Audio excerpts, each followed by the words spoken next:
Hey y'all, welcome back. So yesterday we spoke about the issues I was having with the whole infertility thing, but today I wanted to talk about something that the world is dealing with, which is the whole mass layoff. The mass layoffs, I don't think people are focusing on some of the secondary effects that are possible with some of the mass layoffs. And some of those secondary effects include abuse. Some people's only safe haven is when they go to school or when they are at their job.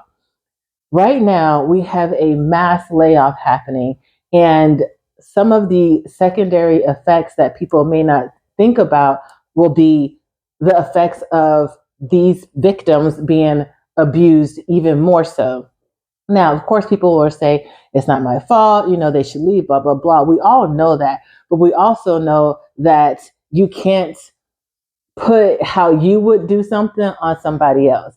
Just because you feel like in that situation you would do something different. Victims of abuse often have trauma that from childhood and so many different things that contribute to why people stay in abusive relationships. So that's not the main focus here. The main focus here is understanding that it is imperative that you do your absolute best to reach out to your friends and your family if you know they are in abusive relationships and they also lost their job. Either the abuser lost their job or the victim lost their job. In situations like that, the abuse becomes exacerbated because it's already a manipulative situation that they're in.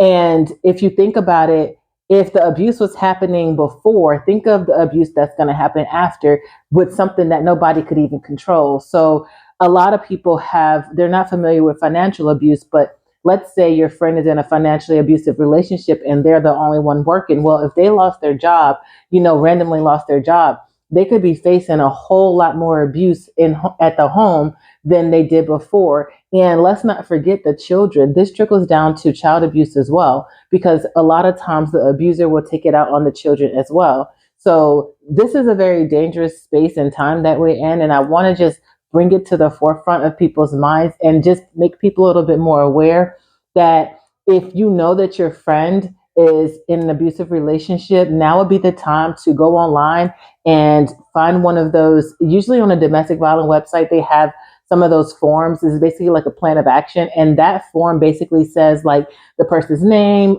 current phone numbers, current address, have some more keys made to their homes, and of course these are only do this for people that you trust, like maybe your parents or something like that.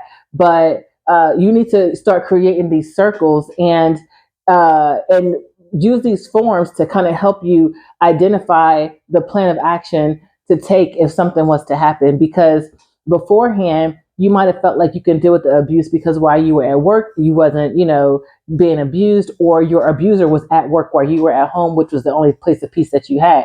Now your abuser has lost their job abruptly, and they may be taking it out on them.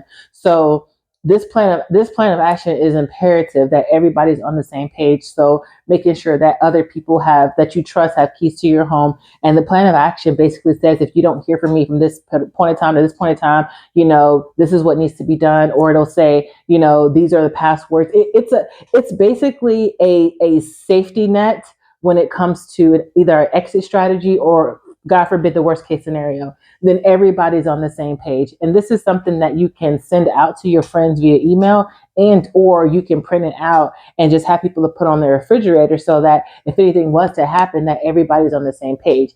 I am going to find a link. I'm gonna find a link and I'll put it in the description, because I want you guys to be safe. I want you guys to take time to reach out to your loved ones, especially if you know they're in an abusive relationship, but also pay attention, because no one's an abuser till they start abusing people. So who knows what abruptly losing your income at the beginning of the year may trigger. So just be aware, just be conscious, be cognitive of the behavior of your friends. Train yourself on finding out what the signs of domestic violence looks like. DV looks like a lot of different things and a lot of different people. So just make sure that you're abreast to those things so that you could be looking out for them. And you should just do that anyway, so that and within your community, you can kind of recognize it and also know what to do.